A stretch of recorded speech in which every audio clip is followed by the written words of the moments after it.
Vete a tu casa, a los tuyos, y cuéntales cuán grandes cosas ha hecho el Señor por ti, y cómo ha tenido compasión de ti. Marcos 5:19. El caso del hombre aquí mencionado es verdaderamente extraordinario, ocupa un lugar entre las memorias notables de la vida de Cristo, quizá tan alto como cualquier otro hecho registrado por alguno de los evangelistas. Este pobre desdichado, poseído por una legión de espíritus malignos, había sido llevado a algo peor que la locura. Había fijado su morada entre las tumbas, donde vivía noche y día, y era el terror de todos los que pasaban por allí. Las autoridades habían intentado controlarlo, había sido atado con grillos y cadenas, pero en los paroxismos de su demencia había roto las cadenas en pedazos. Se habían hecho intentos por reformarlo, pero nadie podía dominarlo. Era peor que las bestias salvajes, pues éstas podían ser domesticadas, pero su fiera naturaleza no cedía. Era una miseria para sí mismo, pues corría por los montes de noche y de día, gritando y aullando de forma espantosa, hiriéndose con piedras afiladas y torturando su pobre cuerpo de la manera más horrorosa. Jesucristo pasó por allí, les dijo a los demonios, salid de él. El hombre fue sanado en un instante, cayó a los pies de Jesús, se convirtió en un ser racional, un hombre inteligente, y más aún, un convertido al Salvador. Lleno de gratitud hacia quien lo había librado, dijo, Señor, te seguiré a donde quiera que vayas, seré tu compañero constante y tu siervo, permíteme hacerlo. No, respondió Cristo, valoro tu motivo, es una muestra de gratitud hacia mí, pero si quieres mostrar tu gratitud, vete a tu casa, a los tuyos, y cuéntales cuán grandes cosas ha hecho el Señor por ti y cómo ha tenido compasión de ti. Ahora bien, esto nos enseña un hecho muy importante, a saber, que la religión verdadera no quiebra los lazos de la relación familiar.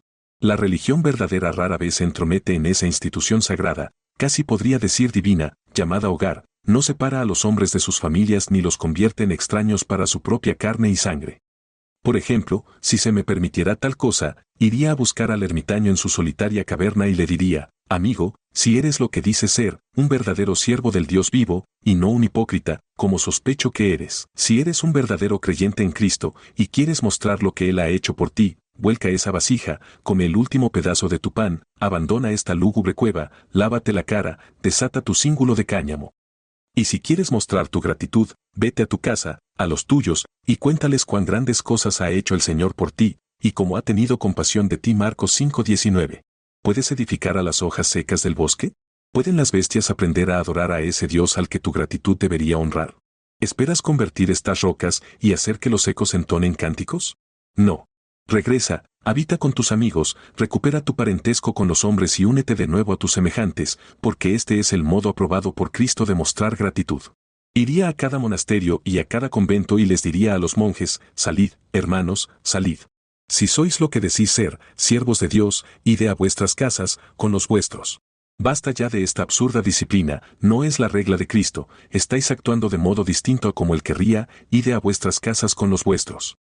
Y a las hermanas de la caridad les diría, sed hermanas de misericordia con vuestras propias hermanas, id a vuestras casas, con los vuestros, cuidad a vuestros padres ancianos, convertid vuestros propios hogares en conventos. No alimentéis vuestro orgullo con una desobediencia a la norma de Cristo, que dice, vete a tu casa, a los tuyos, y cuéntales cuán grandes cosas ha hecho el Señor por ti, y cómo ha tenido compasión de ti. Marcos 5:19. El amor por una vida solitaria y ascética, que algunos consideran una virtud divina, no es más que una enfermedad de la mente. En las épocas en que había poca benevolencia, y por ende pocas manos para construir asilos para enfermos mentales, la superstición suplía la falta de caridad, y a hombres y mujeres necios se les permitía dar rienda suelta a sus fantasías en parajes aislados o en la ociosidad. Evitad, amigos míos, por encima de todo, esas concepciones románticas y absurdas de la virtud que son vástagos de la superstición y enemigas de la rectitud. No seáis carentes de afecto natural, sino amad a aquellos que están unidos a vosotros por lazos naturales. La verdadera religión no puede ser inconsistente con la naturaleza. Nunca podrá exigirme que me abstenga de llorar cuando un amigo mío ha muerto. Jesús lloró, Juan 11:35.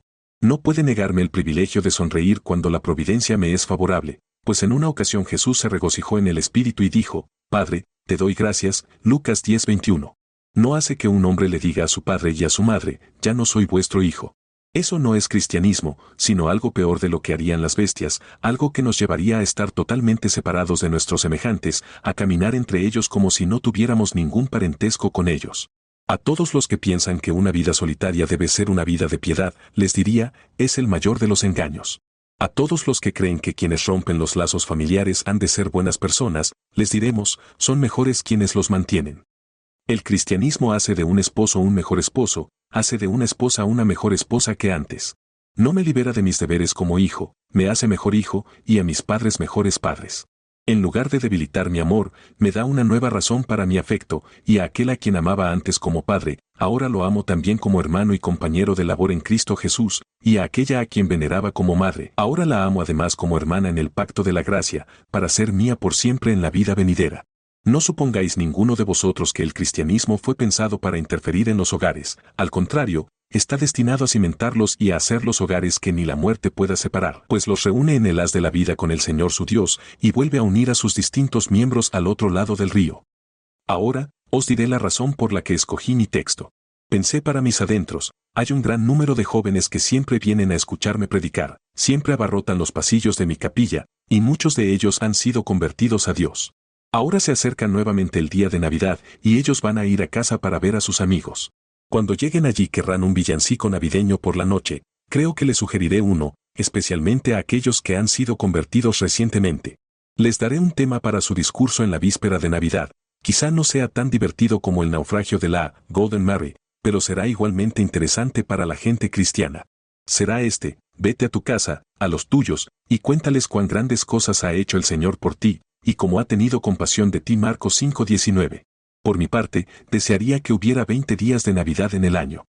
Rara vez los jóvenes pueden reunirse con sus amigos, pocas veces pueden unirse todos como familias felices, y aunque no tengo ningún respeto a la observancia religiosa del día, lo amo como una institución familiar, como uno de los días más brillantes de Inglaterra, el gran día de reposo del año, cuando el arado descansa en su surco, cuando se acalla el estrépito de los negocios, cuando el mecánico y el obrero salen a recrearse sobre el verde césped de la tierra gozosa. Si alguno de vosotros es patrón, me perdonaréis la digresión, cuando muy respetuosamente os pida que paguéis a vuestros criados el mismo salario el día de Navidad como si trabajaran. Estoy seguro de que esto alegrará sus hogares. Es injusto hacerlos ayunar o festejar a menos que les deis con que festejar y alegrarse en ese día de gozo. Pero ahora, pasando al tema principal. Vamos a casa a ver a nuestros amigos, y he aquí la historia que algunos de nosotros tenemos que contar. Vete a tu casa, a los tuyos, y cuéntales cuán grandes cosas ha hecho el Señor por ti, y cómo ha tenido compasión de ti. Marcos 5:19. Primero, tenemos que contar. Segundo, ¿por qué hemos de contarlo? Y tercero, ¿cómo debemos contarlo? Primero, entonces, aquí está lo que han de contar. Debe ser una historia de experiencia personal. Vete a tu casa, a los tuyos, y cuéntales cuán grandes cosas ha hecho el Señor por ti, y cómo ha tenido compasión de ti. Marcos 5:19. No se os manda que vayáis a vuestras casas y de inmediato comencéis a predicar. Eso no se os ordena. No debéis comenzar a abordar temas doctrinales y explayaros en ellos, tratando de llevar a las personas a vuestras peculiares opiniones y puntos de vista. No debéis llegar a casa con diversas doctrinas que acabáis de aprender y tratar de enseñarlas. Al menos, no se os ha ordenado hacerlo, podéis hacerlo, si queréis, y nadie os lo impedirá, pero lo que debéis hacer es ir a casa y no contar lo que habéis creído, sino lo que habéis sentido, lo que realmente sabéis que es vuestro, no lo que grandes cosas habéis leído, sino las grandes cosas que el Señor ha hecho por vosotros, no solo lo que habéis visto que se ha hecho en la gran congregación, y como grandes pecadores se han vuelto a Dios, sino lo que el Señor ha hecho por vosotros. Y observad esto, nunca hay una historia más interesante que la que un hombre cuenta sobre sí mismo. La balada del viejo marinero debe gran parte de su interés a que el hombre que la narra fue él mismo el marinero. Allí estaba ese hombre cuyo dedo era huesudo, como el dedo de la muerte, que se sentó y comenzó a contar aquella historia lúgubre del barco en el mar en gran calma, cuando criaturas viscosas se arrastraban con patas sobre el mar reluciente. El invitado de la boda se quedó quieto para escuchar, pues el anciano era él mismo un relato viviente. Siempre se suscita gran interés con una narración personal. Virgilio, el poeta, lo sabía, y por ello sabiamente hace que Eneas cuente su propia historia, y que la comience diciendo, en la cual yo también tuve gran parte. Así que, si deseáis interesar a vuestros amigos, contadles lo que vosotros mismos habéis experimentado. Decidles cómo una vez fuisteis pecadores perdidos y abandonados, cómo el Señor os encontró, cómo doblasteis vuestras rodillas y derramasteis vuestra alma ante Dios, y cómo al fin saltasteis de gozo, porque pensasteis haberle oído decir en vuestro interior, yo soy el que borra tus rebeliones por amor de mí mismo. Isaías 43:25. Contad a vuestros amigos una historia de vuestra experiencia personal. Notad, además, que debe ser una historia de gracia gratuita. No es, cuéntales a tus amigos cuán grandes cosas has hecho tú mismo, sino cuán grandes cosas ha hecho el Señor por ti. El hombre que siempre se centra en el libre albedrío y el poder de la criatura y niega las doctrinas de la gracia, invariablemente mezcla mucho de lo que él mismo ha hecho al contar su experiencia. Pero el creyente en la gracia gratuita, que sostiene las grandes verdades cardinales del Evangelio, ignora esto y declara, contaré lo que el Señor ha hecho por mí. Es cierto que debo contar cómo fui llevado primero a orar. Él no dice nada acerca de sus propias obras, ni de su voluntad, ni de sus oraciones, ni de sus búsquedas, sino que lo atribuye todo al amor y la gracia del gran Dios, que mira a los pecadores con amor y los hace sus hijos, herederos de la vida eterna. Vete a casa, tú, hombre, y cuenta la historia del pobre pecador. Vete a casa, joven mujer, abre tu diario y comparte con tus amigos las historias de la gracia. Cuéntales las obras poderosas de la mano de Dios, que Él ha realizado en ti por su propio amor libre, soberano y no merecido. Haz que, alrededor del fuego de tu hogar, se relate una historia de gracia gratuita. En lo siguiente, la historia de este pobre hombre fue una historia agradecida. Sé que fue agradecida porque el hombre dijo, contaré cuán grandes cosas ha hecho el Señor por mí, y, sin pretender hacer un juego de palabras, puedo observar que un hombre agradecido siempre está lleno de la grandeza de la misericordia que Dios le ha mostrado, siempre cree que lo que Dios ha hecho por él es inmensamente bueno y supremamente grande. Tal vez, cuando estés contando la historia, alguno de tus amigos diga, ¿y qué con eso? Y tú responderás, puede que no sea algo grande para ti, pero lo es para mí.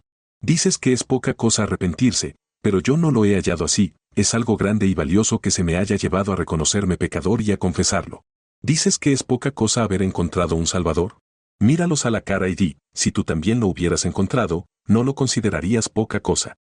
Piensas que es poca cosa haber perdido la carga de mi espalda, pero si hubiera sufrido con ella y sentido su peso como yo lo he sentido durante tantos largos años, ¿no pensarías que es algo pequeño ser emancipado y liberado al contemplar la cruz? Diles que es una gran historia, y si no pueden ver su grandeza, derrama grandes lágrimas y cuéntasela con gran vehemencia, y espero que así lleguen a creer al menos que tú eres agradecido, aunque ellos no lo sean. Que Dios te conceda contar una historia agradecida. Ninguna historia merece más ser oída que un relato de gratitud. Y, por último, en este punto, debe ser una historia contada por un pobre pecador que siente no haber merecido lo que ha recibido. Como ha tenido compasión de ti. No fue un simple acto de bondad, sino un acto de libre compasión hacia alguien que estaba en la miseria. He escuchado a hombres contar la historia de su conversión y de su vida espiritual de tal manera que mi corazón los ha aborrecido a ellos y a su historia también, pues hablaban de sus pecados como si se jactaran de la magnitud de su crimen y mencionaban el amor de Dios sin una lágrima de gratitud, sin la sencilla acción de gracias del corazón realmente humilde, sino como si se exaltaran a sí mismos tanto como exaltaban a Dios. Cuando contemos la historia de nuestra propia conversión, me gustaría que lo hiciéramos con profundo dolor, recordando lo que solíamos ser, y con gran gozo y gratitud, recordando cuán poco merecemos estas cosas. Una vez estaba predicando acerca de la conversión y la salvación, y sentía dentro de mí, como a menudo les pasa a los predicadores, que contar esta historia era un trabajo seco y monótono, y que era un relato muy aburrido para mí, pero, de repente, cruzó por mi mente el pensamiento, mira, tú mismo eres un pobre pecador perdido y arruinado. Cuéntalo tal como lo recibiste. Empieza a hablar de la gracia de Dios tal como confías en sentirla tú mismo. Entonces, mis ojos comenzaron a ser manantiales de lágrimas. Aquellos oyentes que asentían con la cabeza sin mayor interés, empezaron a animarse y a prestar atención, porque estaban oyendo algo que el hombre sentía por sí mismo, y que ellos reconocían como verdadero para él, aunque no lo fuera aún para ellos. Contad vuestra historia, oyentes míos, como pecadores perdidos. No vayáis a vuestro hogar con un aire altanero, como si dijerais, aquí llega un santo a la casa de los pobres pecadores para contarles una historia, id a casa como un pobre pecador vosotros mismos, y cuando entréis, vuestra madre recordará lo que solíais ser, no necesitáis decirle que hay un cambio, ella lo notará, aunque solo estéis con ella un día, y tal vez diga, Juan, ¿qué es este cambio que hay en ti?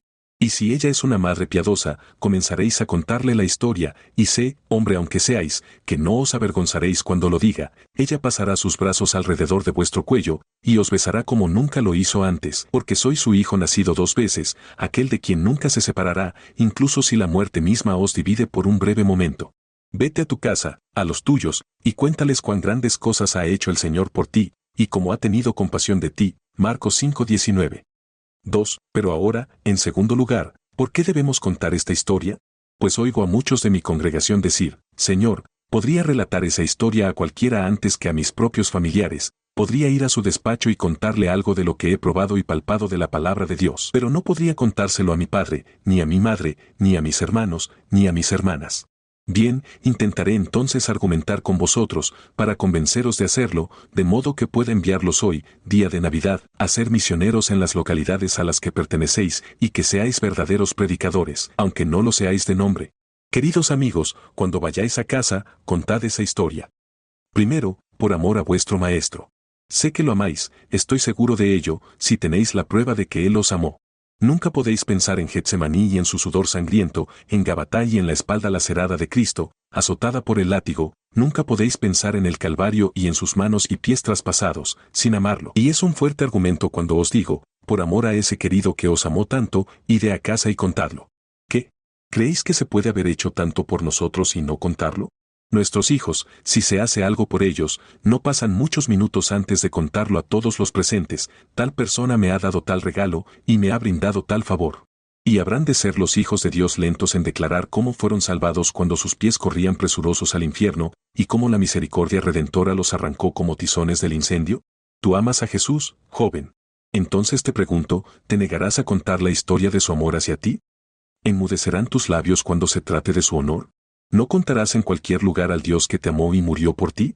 Se nos dice de este pobre hombre, se fue y comenzó a publicar en Decápolis cuán grandes cosas había hecho Jesús por él, y todos se maravillaban, Marcos 5:20. Así también con vosotros. Si Cristo ha hecho mucho por vosotros, no podréis evitarlo, debéis contarlo. Mi estimado amigo, el señor Onken, un ministro en Alemania, nos contó el lunes pasado por la noche que, tan pronto como fue convertido, el primer impulso de su alma recién nacida fue hacer el bien a otros. ¿Y dónde debía hacerlo? Bueno, pensó que iría a Alemania. Era su tierra natal y él creyó que el mandato era, vete a tu casa, a los tuyos, y cuéntales, Marcos 5:19. Pues bien, no había ni un solo bautista en toda Alemania, ni nadie con quien él pudiera simpatizar, porque los luteranos se habían desviado de la fe de Lutero, alejándose de la verdad de Dios. Pero él fue allí y predicó, y ahora tiene 70 u 80 iglesias establecidas en el continente.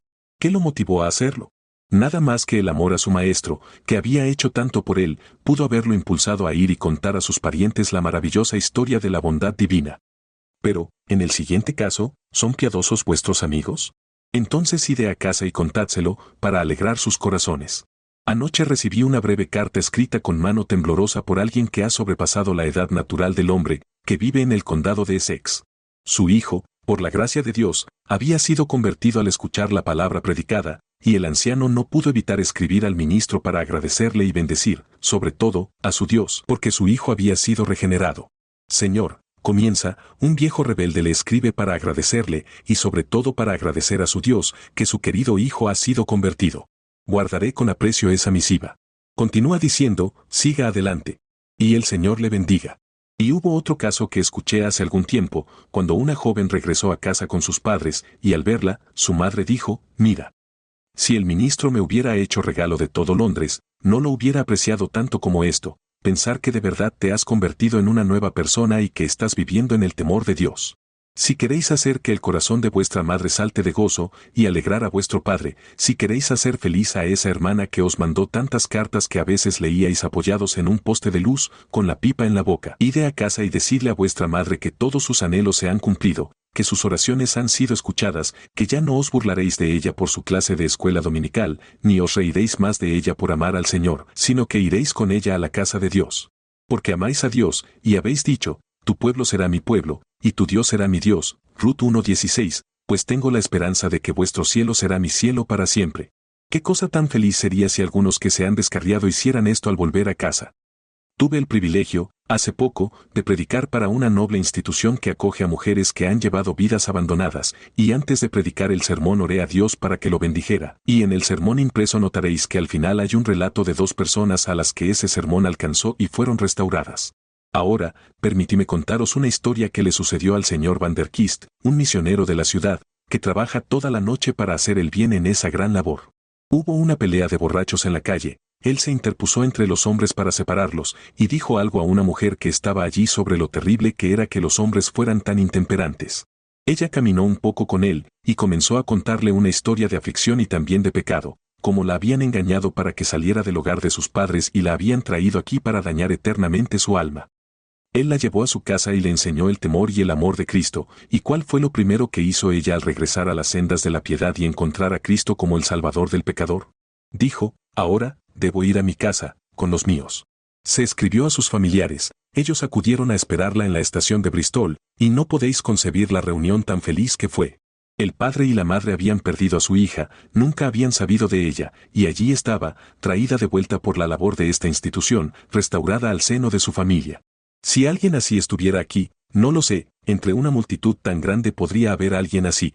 Mujer, ¿te has alejado de tu familia? ¿Los has dejado durante mucho tiempo? Vete a tu casa, a los tuyos, te lo suplico, antes de que tu padre se encorve hacia la tumba, y antes de que las canas de tu madre reposen sobre la inmaculada almohada de su ataúd. Vuelve, te lo ruego. Dile que estás arrepentida, dile que Dios se ha encontrado contigo, que el joven ministro dijo, vuelve a los tuyos. Y si así sucede, no me avergonzaré de haber dicho estas cosas, aunque penséis que no debía haberlas mencionado, pues si logro ganar así un alma, bendeciré a Dios por toda la eternidad. Vete a tu casa, a los tuyos, y cuéntales cuán grandes cosas ha hecho el Señor por ti. Marcos 5:19. ¿No podéis imaginar la escena cuando el pobre endemoniado mencionado en mi texto regresó a su casa? Había estado loco furioso, y cuando llegó y llamó a la puerta, ¿no pensáis que podéis ver a sus familiares gritándose asustados? Allí está otra vez, y la madre subiendo la escalera y cerrando con llave todas las puertas, porque había vuelto su hijo, y podéis imaginar su alegría cuando el hombre dijo, Madre, Jesucristo me ha sanado, déjame entrar, y cuando el padre abrió la puerta, él dijo, Padre, ya no soy lo que era, todos los espíritus malignos se han ido, ya no viviré en las tumbas. Quiero contarte cómo el hombre glorioso que obró mi liberación realizó el milagro, como les dijo a los demonios, fuera de aquí, y estos se precipitaron ladera abajo hasta el mar. Ahora he vuelto a casa, sanado y salvado. Si alguien aquí, poseído por el pecado, hiciera esto al volver a casa para contar a los suyos su liberación, me parece que esta escena se asemejaría en algo a aquella. Una vez más, queridos amigos, oigo que uno de vosotros dice, Señor, quisiera Dios que yo pudiera volver a casa con amigos piadosos. Pero cuando regreso a casa voy al peor de los lugares, porque mi hogar está entre aquellos que nunca conocieron a Dios, y por lo tanto nunca oraron por mí, ni me enseñaron nada acerca del cielo. Bien, joven, vete a tu casa, a los tuyos. Marcos 5:19. Por muy malos que sean, son tus amigos. A veces encuentro a jóvenes que desean unirse a la iglesia y cuando les pregunto por su padre, responden, Señor, estoy distanciado de mi padre. Entonces les digo, joven, antes de que yo tenga algo que ver contigo, ve y arregla las cosas con tu padre. Si estás enemistado con tu padre y con tu madre, no te recibiré en la iglesia. Por malos que sean, siguen siendo tus padres.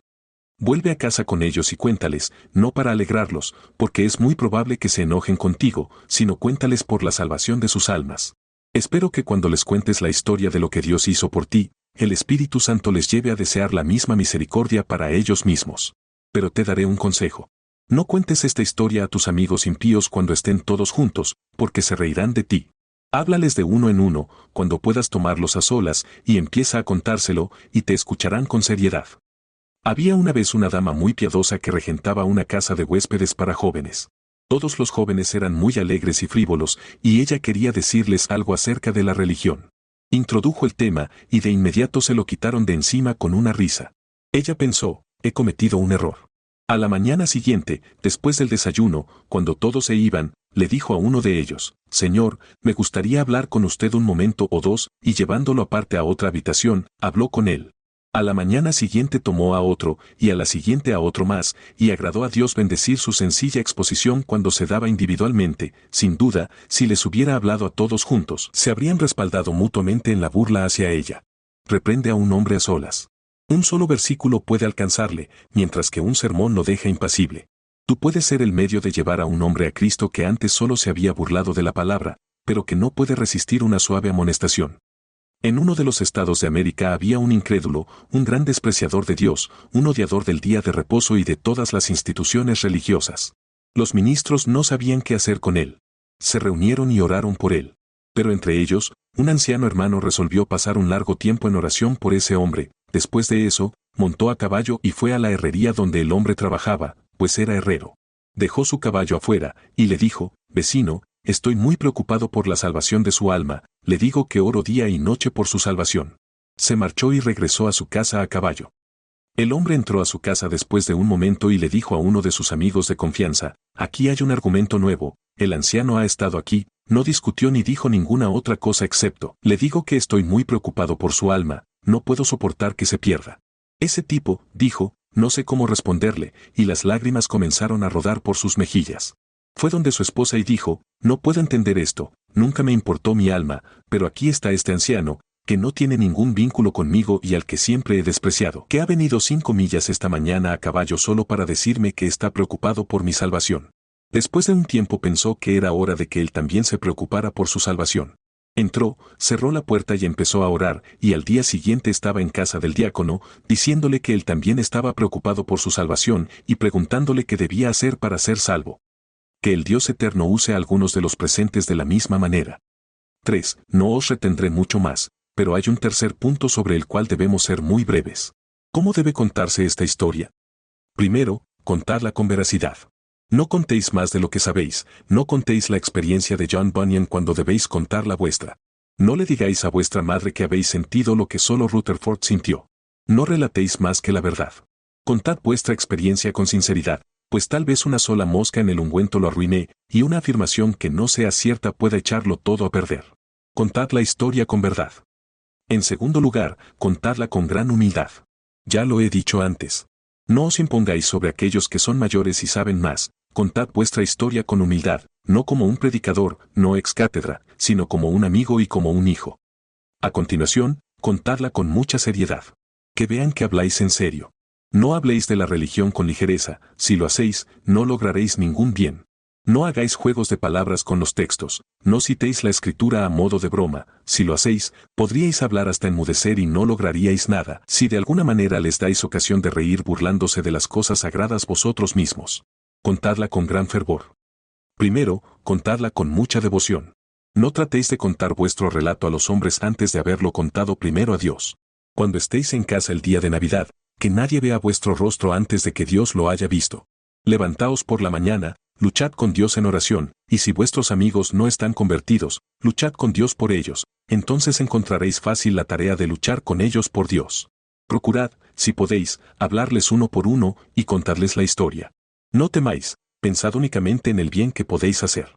Recordad, el que hace volver a un pecador de su camino erróneo salva un alma de la muerte y cubre multitud de pecados, Santiago 5:20. Y él tendrá estrellas en su corona por siempre jamás. Y decid, he aquí el camino hacia Dios.